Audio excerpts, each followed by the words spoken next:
This is the Halftime Show with Omar Adori on Pulse 95. Salam, welcome to the Halftime Show with Omar Adori. I am your host, covering everything sport, international and local. How are you guys doing today? How are you feeling? What's the latest happening in the world of sports, health and fitness? Well, I'm about to tell you now. With social media boycott underway, racism in the front page, the fans took centre stage at Old Trafford, which consequently broke safety rules, denying the game, which eventually postponed the Liverpool versus Manchester United game. Everyone's talking about that today. Hooliganism is being branded, vandalising the stadium, stopping football from going. But did the fans take it one step further? That is one thing.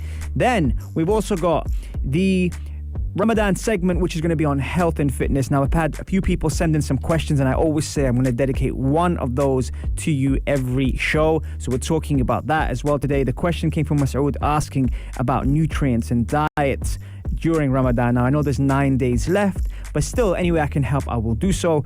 Trevor Lawrence. If you don't know the name, you might want to note that down, because the NFL star is booming at the moment, a very young athlete. But we're going to talk about something way beyond that. When you get that kind of attention as an athlete, very, very young, life seems to speed past you. So we're going to talk about what he's going to be facing and why there's a big deal about this young gentleman. All this and more on the only place to be at 3, the Halftime Show on Pulse 95. This is the Halftime Show with Omar Adori on Pulse 95. It sure is that time. We're feeling the vibe, and you're here on the Halftime Show in Pulse 95. Wow, that rhymed. I need to use that line more often.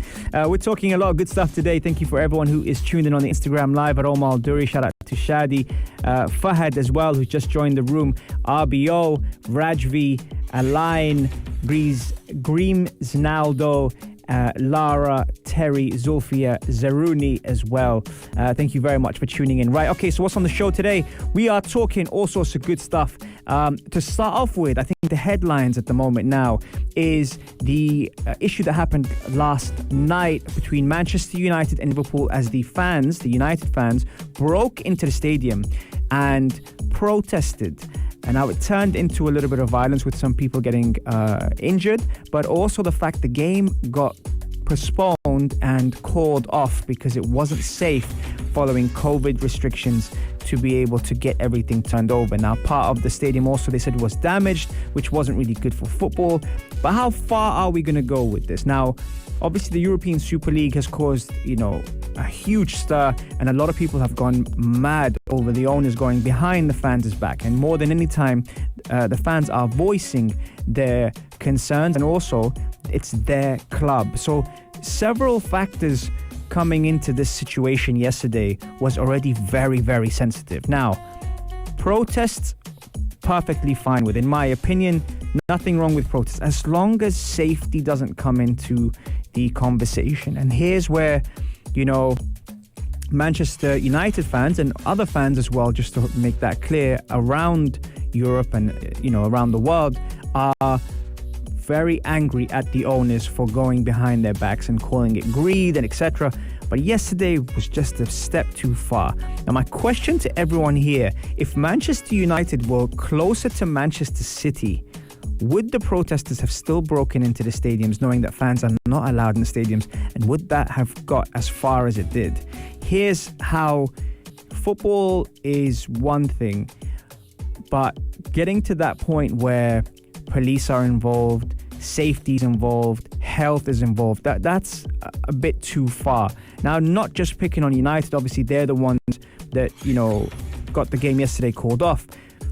But Old Trafford, if you've been to Old Trafford, I've been there before. If you've been to the Manchester United Stadium, it's one of the hardest stadiums to break into. Not that I've tried to break into it, but the security and the structure of the way the stadium is, it's very difficult. So my question is, especially with the reporters for Manchester News, for all the journalists, everyone were advised not to leave their car prior to this situation because they heard there was going to be a protest. So this had been building up and been planned obviously for a while. And having a look at that and the way that it's been planned, it's something that I would personally say is very, very touchy. Because if the journalists weren't allowed in, then that means this had been premeditated. This has been something that was on the cards for a while.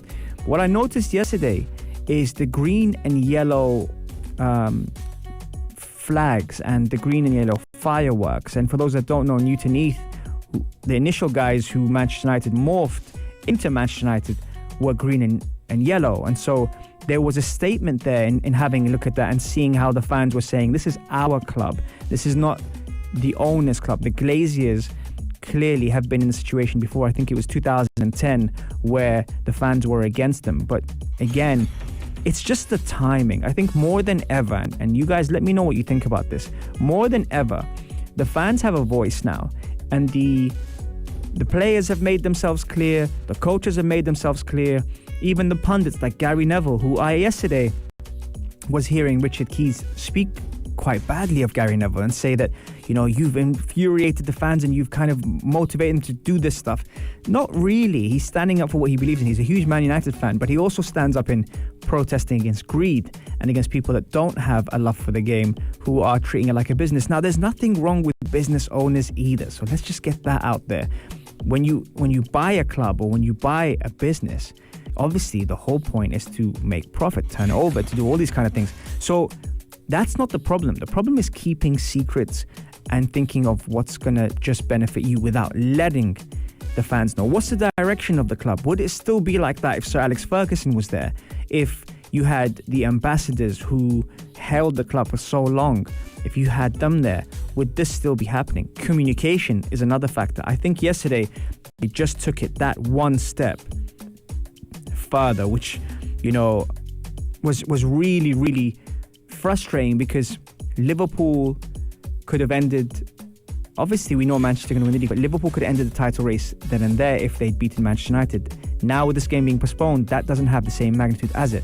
The story of the Premier League in that, because of what happened yesterday, was just a bit too much. Florin is sending us a message in here all the way from New York. He's saying they should all be arrested. It was a planned, actuated act of lunacy on behalf of Manchester United. I was shocked and disappointed at what I saw. You had people as young as 12, 13 on the field acting a fool. 100%. And more than anything, you know, the fans that are watching, you don't want it to reach that level. You saw the policeman who had the injured eye, especially with the bottle being thrown at him. It's a very, very touchy subject right now. And, you know, we have to get a grip on what we can and what we can't do. The fans are able to voice their opinion 100%. And yesterday would have laid a big statement. However, the moment it turns into crime is the moment that those owners will be sitting in their boxes or sitting in their homes way, way far away thinking, you've broken the rules and you've gone against the law, so we're right to sit here and do exactly what we want because you've acted a way which isn't the right way to protest your opinions. And that's what I think about the whole situation. I had a few people message me saying, are you watching this? Are you watching this? I was planning to watch it. But I'll tell you one thing, for those who are watching the beIN Sports coverage, Arsene Wenger was on there for 90 minutes. I think, and this is not hating on Liverpool and not hating on Manchester United, but if you listen to what he was saying about the world of football right now, his conversation with Richard Keys and Andy Gray was brilliant, fantastic. He was bombarded with questions and yet he delivered. It was some of the best content you will see. I'm not sure if you can still pull it up on YouTube, but some of the best content you will see with the way that they threw questions at him and the way he answered it was so proper and so articulate that we need more people like football in football like that. Arsene Wenger. Shout out to Arsene Wenger. Okay, coming up next, the Ramadan segment on health and fitness. Now, Masood, you sent me a message regarding Ramadan, regarding fasting, regarding training. So I'm going to answer it straight after the break. Enjoy this. Here's some Maroon 5. This is the Halftime Show with Omar Adori on Pulse 95. Sure is that time. It's the Halftime Show with Omar Adori. I am your host, covering everything sport, international and local. Thank you very much for everyone who's tuned in. Shout out to all the people who are locked in and entertaining me during the break on Instagram Live. What's up, Layla, Zanzan, Almas, of course, Florin from New York, Mustafa, Groom, I don't want to say their name because it might be a company, Hamad, Keek, you've got Dimon, Murad, Shayma, of course, Fahad, Shadi, Rajvi, RBO, and Griezmaldo. Thank you very much for tuning in. Great to see you guys on the Instagram Live. Okay, so one of the questions I got in from our very own avid listener, Masoud, was about Ramadan and about fasting and about the nutrients that we need. Now, see, here's the thing, Masoud. I am going to dedicate this segment to you. With Ramadan, of course, when it comes to nutrition, it comes to everyone, the way their body types, and not only that, the way it responds, but gut health in general, with the probiotics and so many things. We spend hours on this topic. But one thing I wanted to highlight, based on your question, which inspired me, was electrolytes. Now, a lot of times when we're fasting, what happens is, we lose electrolytes, and in doing so, that's what we need to replenish and replace. And here's what happens when your body is low on electrolytes. It can impair your body's functions, and that's when you get like an acid balance, fluid regulation, blood clotting. There's so many things that can kind of affect the way you function. So I wanted to actually focus on electrolytes, seeing that that's something that you've obviously inspired in your question. And there are three main electrolytes: sodium, potassium, and chloride. Now, a lot of times we think, let's just guzzle some water down and that should be okay. But I think that's one of the things we kind of have to focus on, trying to get those levels back on track, because there are ways to replenish electrolytes, and you can get that through things like coconut water, for example. Now, if you're not really big on the taste, there's milk, watermelon, there's smoothies, sports drinks, electrolyte tablets out there, which help a lot with especially, we've only got 9 days, I think it's left till Ramadan's over. Wherever you are around the world, I'm sure you're going through the same thing. And electrolytes is something that I think, in general, not just in fasting, by the way, but I think also in performance, is something we need to actually just get right. And I think everyone responds to it differently, but I like, how that goes about. What else have I got for you? I've got good source of electrolytes, we've said. You can also get it through food as well, by the way. So things like nuts, potatoes, broccoli, sunflower and pumpkin seeds, coconut water, pickle juice. How many of you drink pickle juice? That's something else you can do, with that. But again, as I said to you earlier, it's really important to be able to kind of replace that. And I remember Masoud asking me, Omar, how do I get that going? Well, here's one of the things that will really help, especially as you break your fast. We kind of think we can just get as much food down our system as possible. Not always the case. We've got a bit of a question here coming through on Instagram. Shadi, who's a Tottenham fan, is asking me, who is to be blamed for Jose's exit? Is it the players or performance? That's a good question, Shadi. Listen, before you get to players and performance, I think you got to look at Daniel Levy, the chairman. When you bring on someone like Jose Mourinho, there's nothing long-term about that kind of appointment. If you look at his past records, if you look at the third season syndrome he's been at, how long are you going to give him to be able to, elevate, let's say, Spurs? So that's the first thing I'd look at. The second thing is, in terms of recruitment, who was in charge of that? Was it Daniel Levy? Because you know that Jose Mourinho did not want someone like Gareth Bale. And with the money spent on his wages, could they have got someone else in, of a higher quality that could help with Jose Mourinho's system? We all know that he likes to be defensive, so that's something that I would say. Then you have to look at the players. The players have a certain responsibility, but here's the thing.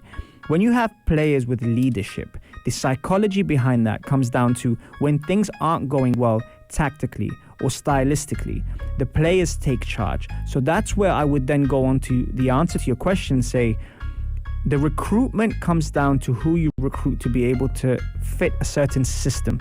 The personality of the players then elevate the team when things aren't going right. So I think they're all to blame. I don't think it's just Jose Mourinho, but I also think the reason why they sacked him a week before the cup final was because if he had won that cup final, then you have to keep him for longer. But saying that as well, Mourinho knew what he was getting himself into with all the rumours of how a chairman is. And we've had Avram Grant on the show before talk about chairmans and director of footballs and all sorts of things. That was a very interesting show if you haven't caught it, by the way. He was really good in talking about the different roles in the game. So knowing what you're getting yourself into. By the way, folks, Mourinho got paid very handsomely to get fired, so I wouldn't feel too sorry about the situation.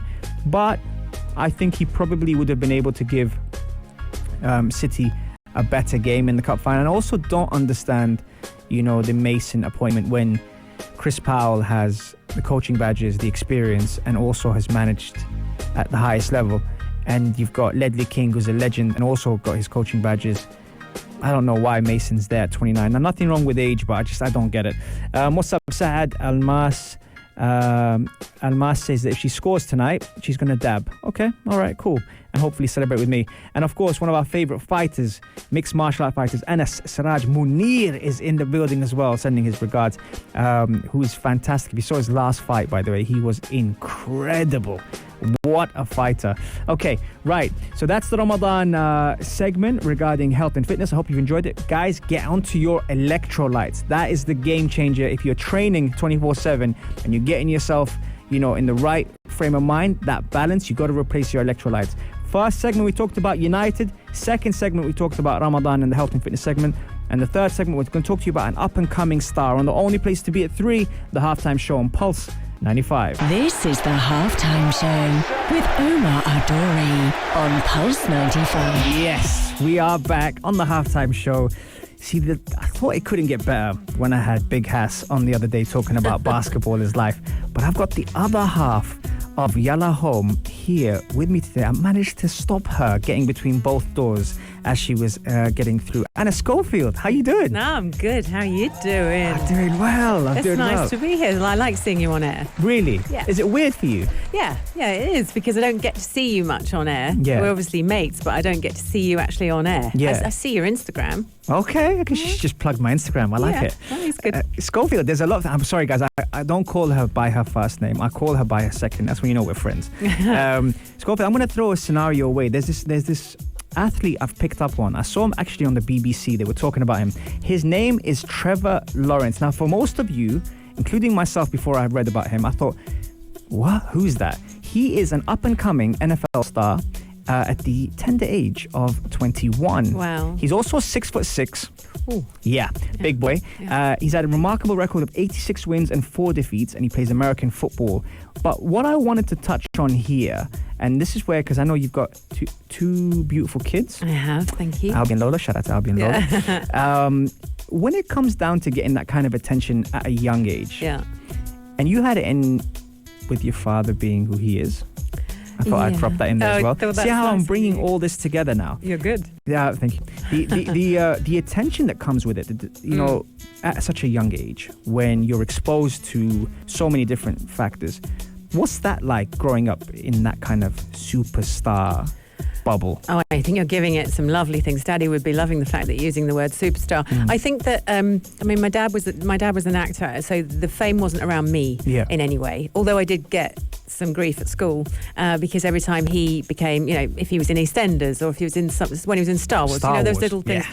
Right, so then that suddenly became a bubble of kind of glory, and everyone looked at him in a different way. I found it really, really annoying because we would be walking down the street, especially in something like EastEnders, where everyone felt they owned you because you're a national treasure. You're on a series that everyone watches nearly every night of the week. Yeah. It's a soap opera. So they would shout out his character name. You couldn't have a conversation. Cars, windows down, people shouting out his name, his character name, or his real name, or wherever we were eating, they would come to the table, they would interrupt, they would stop, and you start to do that thing of, should we not go out? Yeah. Now, obviously, that is 100th of what your NFL guy is going to experience. Yeah. Experiencing it young, 21, you're probably okay. But if you're going to go younger, you only need to look at Britney Spears. Yeah. And Justin Bieber nearly went off the rails. I think that young kind of fame where you literally have so much money and power is not good for kids. They are kids. 21, I mean, you know how I normally see it is I look at, even when I'm coaching, I look at the players normally, and then I turn back to what I was doing at 21. Right. And I go, how was I thinking? Now, I wasn't... Oh, I can imagine. Trouble. Yeah, absolute chaos. I was thinking, actually, I was quite good when it comes down to sports. I was very disciplined.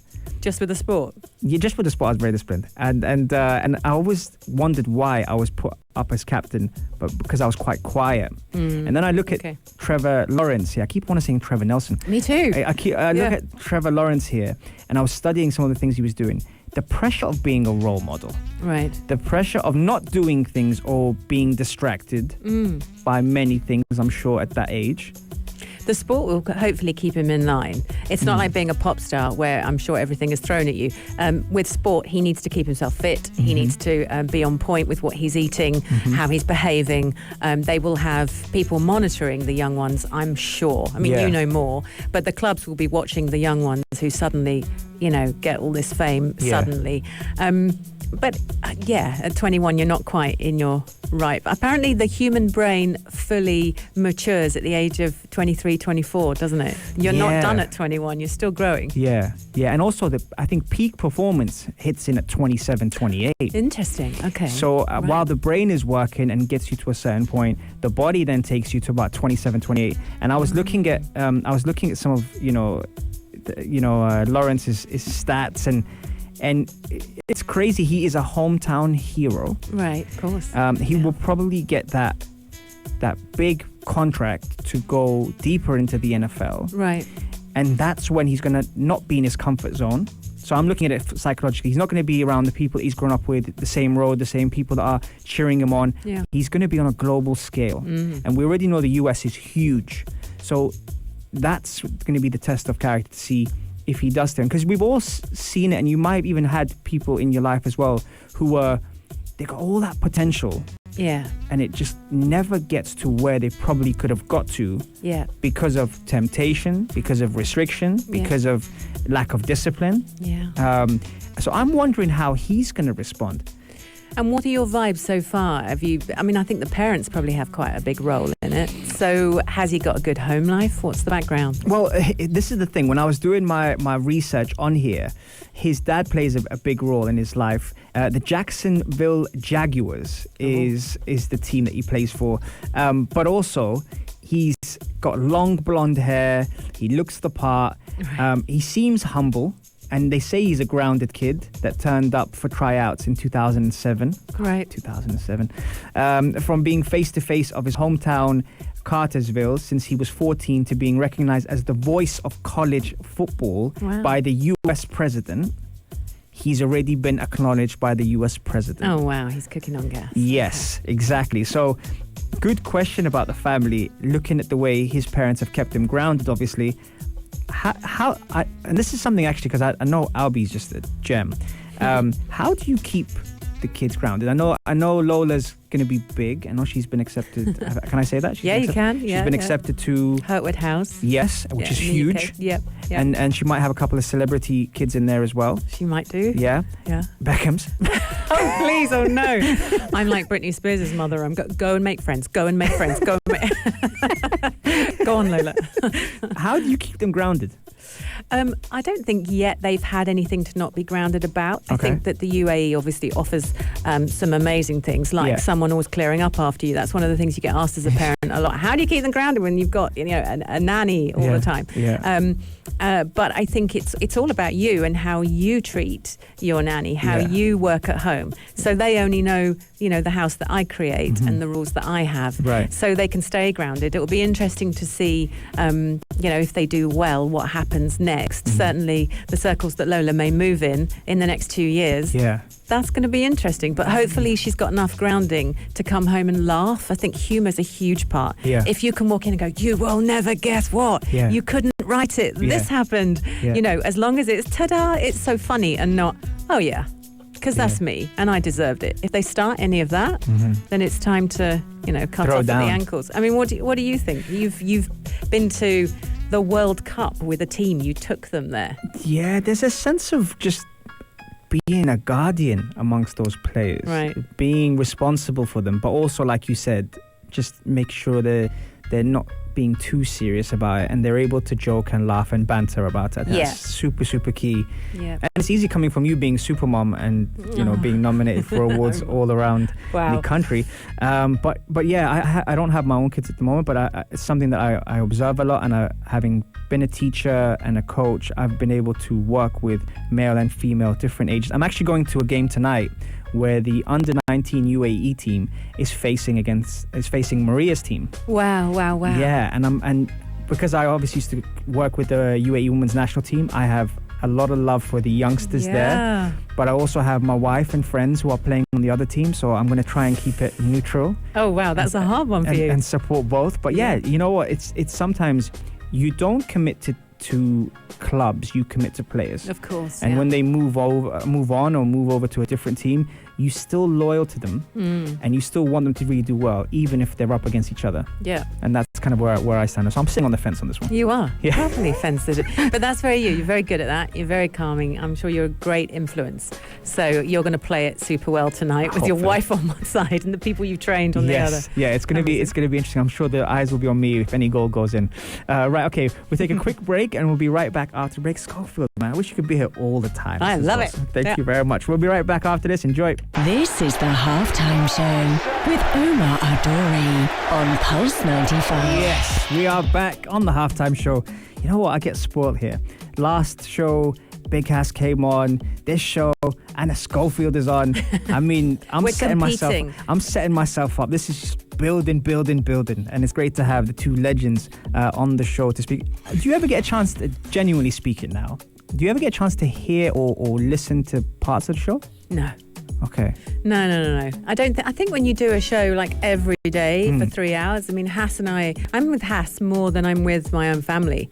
So if you think about 3 consecutive solid hours, just one-on-one, it's quite a long time. So actually, and then I'm not complaining, by the way, Hass is fantastic. Yeah. So I count myself as lucky. But when you go home, actually, we're like, we'll sometimes call each other, but then you don't want to hear, I don't want to hear my own voice, especially if I've done voiceovers during the day. I'm sick of me. Yeah. So no. How can you be sick of you? You're a sweetheart. Smooth, Dury. And do you get a chance, because I do this sometimes, I get to listen to the other shows on Pulse 95 Radio. Some, yeah. Do you get a chance to hear many of the other shows? Yeah, some. I grab bits and pieces. It's lovely listening to Mikhail and Aisha, because obviously we're coming in then. We're driving into the show. So I think that Hani has the most incredible intonation and tone. Him and Omnia is super. Yeah. But we love, Hass and I love listening to you. Stop it. No, we do. Stop it. Yeah, stop. Please. More. But let's talk about you, because obviously it's Ramadan. You're doing this completely while fasting, and it's something that I watch Hass doing it. Hass does it, and he's fasting, and he's doing the same job, and he's being the same person. It's incredible, really. But you also are working out twice a day, and now I am literally on the sidelines going, my goodness, wow. Is that not stressful on your body? I think it's if I don't work out, it's stressful. Does that make sense? But you don't have any hydration and you don't have any food. Yeah. Your body's already probably in trauma. I mean, I don't know. Yeah, you know what, Schofield? There's just something that's missing.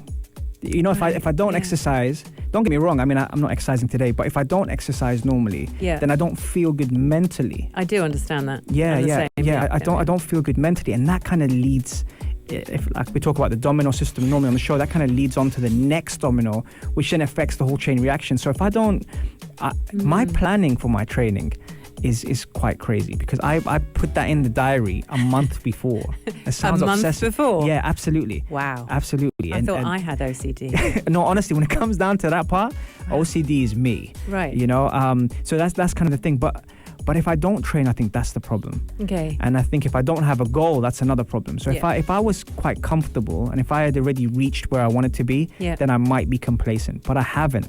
And so that's why Ramadan, I kind of said to myself, my birthday was in Ramadan for the first time. And I thought, okay, we're getting on a bit now. There's no excuses. By the time I'm 40, I want to be in the best shape of my life. Okay. So that was kind of like the main thing. I know I'm not there yet, but that was the aim. So I'm not trying to fast track it, but Ramadan is just another month of the year that we have to just get on with. And you normally say to me, but you just get on with it and But you do. You're incredible. Yeah, it is. That's very nice you'd say, but it's something that I'm very aware and mindful of energy. Right. And wherever I step into a room, I completely understand when someone's energy is not 100% right if they've been fasting. Yeah. But that doesn't have to be me. Okay, that's interesting. Right? All right. And sometimes even Maria said it and some other people have said it. When you come on air, you've ramped up the energy for that. Omnia sometimes, bless her heart, she comes in and she goes, are you okay? You're going to be okay for the show. Yeah. And then as soon as it hits 3 p.m, bam. You're in. We've bounced off the walls again. True performer, darling. You just click in. Well done. So I think to answer your question, I think it is, everyone responds differently to it. But in my eyes, I think you've got to kind of set yourself a goal to achieve. Otherwise, if I was already where I wanted to be, I might be complacent, and I'm not. All right. I think that's the truth. You're still aspiring. Yes. All right. What would you say to someone then who actually me? So I've sort of plateaued. I'm not in anywhere where I want to be, but also I've seemed to have lost incentive, and I think some of it's to do with the pandemic and the restrictions, and I've lost my flow and I've lost my vibe, and I was very strict, and now I'm a bit like, you know, if I feel a bit off, I'll go, oh, well, I won't do the stomach today, or I won't do the bicep and the curls and the... Yeah. How do you get it back?